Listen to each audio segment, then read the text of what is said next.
കേരളത്തിന്റെ വികസന ഭൂപടത്തിലെ ഏറ്റവും തന്ത്രപ്രധാനമായ വിഴിഞ്ഞം അന്താരാഷ്ട്ര തുറമുഖത്തിന്റെ ഓഹരി പങ്കാളിത്തം കൈമാറാനുള്ള അദാനി ഗ്രൂപ്പിന്റെ നീക്കത്തെ ചൊല്ലി സംസ്ഥാനത്ത് വൻ വിവാദവും നയതന്ത്ര ചർച്ചകളും പുകയുന്നു. വിഴിഞ്ഞം തുറമുഖത്തിന്റെ 49% ഓഹരികൾ അന്താരാഷ്ട്ര ഷിപ്പിംഗ് ഭീമന്മാരായ ടെർമിനൽ വിഭാഗത്തിന് കൈമാറാൻ അനുമതി തേടി അദാനി ഗ്രൂപ്പ് സർക്കാരിന് കത്ത് നൽകി.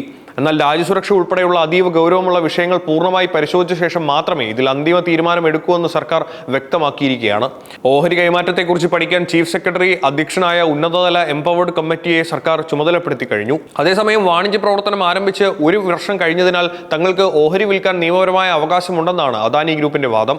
ഈ വിഷയത്തെ ചൊല്ലി നിയമസഭയിലും ഭരണ പ്രതിപക്ഷ നേതാക്കൾ തമ്മിൽ കടുത്ത വാക്പോരാണ് നടക്കുന്നത്. വിഴിഞ്ഞം തുറമുഖത്തിന്റെ വലിയൊരു ശതമാനം ഓഹരികൾ രാജ്യാന്തര കമ്പനിക്ക് കൈമാറാനുള്ള അദാനി ഗ്രൂപ്പിന്റെ നീക്കം വലിയ ചർച്ചയ്ക്ക് വഴി തുറന്നിട്ടുണ്ട്.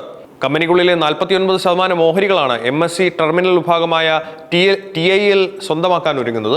ഏകദേശം 27,000 കോടി രൂപ മൂല്യമുള്ളതാണ് ഈ വൻ ഇടപാട്. സർക്കാരുമായുള്ള കൺസഷൻ കരാറിന്റെ വ്യവസ്ഥകൾ ചൂണ്ടിക്കാട്ടിയാണ് അദാനി ഗ്രൂപ്പ് ഈ നീക്കത്തെ ന്യായീകരിക്കുന്നത്.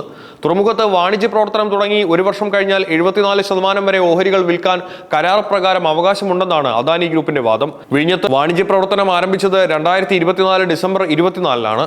ഓഹരി വിൽപ്പനയ്ക്കുള്ള നിയമപരമായ അവകാശം തങ്ങൾക്ക് ലഭിച്ചുവെന്ന് കാണിച്ച് അദാനി ഗ്രൂപ്പ് മുഖ്യമന്ത്രിയുടെ ഓഫീസിലും വിസിൽ MTക്കും ഔദ്യോഗികമായി കത്ത് നൽകിയിട്ടുണ്ട്. വിഴിഞ്ഞം അന്താരാഷ്ട്ര തുറമുഖത്തിന്റെ വലിയൊരു ശതമാനം ഓഹരികൾ വിദേശ പങ്കാളിത്തമുള്ള ഒരു രാജ്യാന്തര കമ്പനിക്ക് കൈമാറാനുള്ള അദാനി ഗ്രൂപ്പിന്റെ നീക്കത്തിൽ അതീവ ജാഗ്രതയോടെയുള്ള നിയമപരമായ നിലപാടാണ് സംസ്ഥാന സർക്കാർ സ്വീകരിക്കുന്നത്.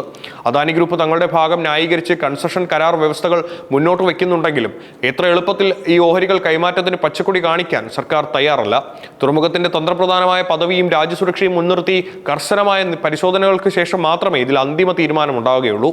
ഓഹരി കൈമാറ്റത്തിനായുള്ള അദാനി ഗ്രൂപ്പിന്റെ അപേക്ഷയിൽ വള്ളിപുള്ളി വിടാതെ പരിശോധന നടത്താൻ സർക്കാർ ഉന്നതതല സമിതിയെ നിയോഗിച്ചിട്ടുണ്ട്. ഓഹരി കൈമാറ്റത്തെക്കുറിച്ച് ആഴത്തിൽ പഠിക്കാൻ ചീഫ് സെക്രട്ടറി അധ്യക്ഷനായ എംപവേർഡ് കമ്മിറ്റിയെ സർക്കാർ ഔദ്യോഗികമായി ചുമതലപ്പെടുത്തി. ഈ സമിതി അദാനി ഗ്രൂപ്പ് സമർപ്പിച്ച ധാരണാപത്രത്തിലെ വ്യവസ്ഥകളും കത്തും പൂർണ്ണമായും പരിശോധിച്ച് സർക്കാരിന് വിശദമായ റിപ്പോർട്ട് നൽകും. ഈ റിപ്പോർട്ടിന്റെ അടിസ്ഥാനത്തിൽ മാത്രമായിരിക്കും സർക്കാർ അനുമതി നൽകണമോ വേണ്ടയോ എന്ന് തീരുമാനിക്കുക. ഒരു അന്താരാഷ്ട്ര കപ്പൽ ചാലിനോട് ചേർന്ന് കിടക്കുന്ന തുറമുഖമെന്ന നിലയിൽ വിഴിഞ്ഞത്തിന്റെ സുരക്ഷ രാജ്യത്തിന് തന്നെ അതീവ പ്രധാനമാണ്. അദാനി ഗ്രൂപ്പുമായി കൈകോർക്കാൻ ഒരുങ്ങുന്ന അന്താരാഷ്ട്ര കമ്പനിയുടെ വ്യാപ്തി വ്യക്തമാക്കുന്ന കണക്കുകൾ നമുക്കൊന്ന് നോക്കാം.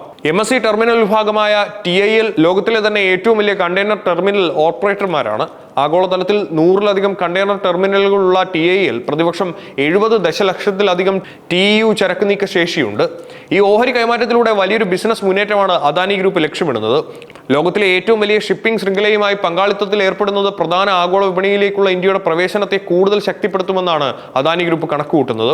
വിഴിഞ്ഞത്തിന് പുറമെ ഇന്ത്യയുടെ മറ്റു പ്രമുഖ തുറമുഖങ്ങളായ മുന്ദ്ര, എന്നൂർ എന്നിവിടങ്ങളിലും അദാനിയും MSCയും തമ്മിൽ നിലവിൽ ശക്തമായ ബിസിനസ് സഹകരണമുണ്ട്. തുറമുഖ ഓഹരി കൈമാറ്റ വാർത്ത പുറത്തുവന്നതോടെ നിയമസഭയിലും വിഷയം കടുത്ത രാഷ്ട്രീയ ആയുധമായി മാറിയിരിക്കുകയാണ്. വിഴിഞ്ഞം തുറമുഖത്തിന്റെ ഓഹരികൾ കൈമാറണമെങ്കിൽ സംസ്ഥാന സർക്കാരിന്റെ കർശനമായ അനുമതി ആവശ്യമാണെന്ന് മുഖ്യമന്ത്രി VD സതീശൻ സഭയിൽ വ്യക്തമാക്കി. മാധ്യമ വാർത്തകളിലൂടെയാണ് ഓഹരി കൈമാറ്റത്തെക്കുറിച്ച് ആദ്യം അറിഞ്ഞതെന്നും സഭയിലെ ചോദ്യങ്ങൾക്ക് മറുപടിയായി മുഖ്യമന്ത്രി പറഞ്ഞു. ഈ ഓഹരി കൈമാറ്റ നീക്കം വലിയ ആശങ്കയാണ് ഉണ്ടാക്കുന്നതെന്ന് പ്രതിപക്ഷ നേതാവ് പിണറായി വിജയൻ സഭയിൽ ആരോപിച്ചു.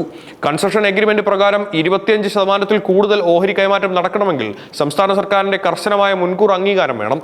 ഈ സാഹചര്യത്തിൽ സംസ്ഥാന താൽപര്യങ്ങൾക്ക് വിരുദ്ധമായി 13,000 കോടി രൂപയുടെ ഓഹരികൾ അന്താരാഷ്ട്ര ഷിപ്പിംഗ് ഭീമന് കൈമാറുന്നതിന് പിന്നിലെ ലക്ഷ്യം ദുരൂഹമാണെന്ന് പ്രതിപക്ഷ നേതാവ് കുറ്റപ്പെടുത്തി.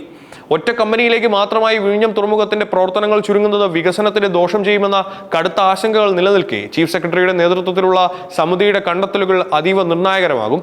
അദാനിയുടെ കത്തിന്മേൽ സർക്കാർ എന്ത് നിലപാടെടുക്കുമെന്നതിനെ ആശ്രയിച്ചിരിക്കും വിഴിഞ്ഞത്തിന്റെ ഭാവി പടയോട്ടം.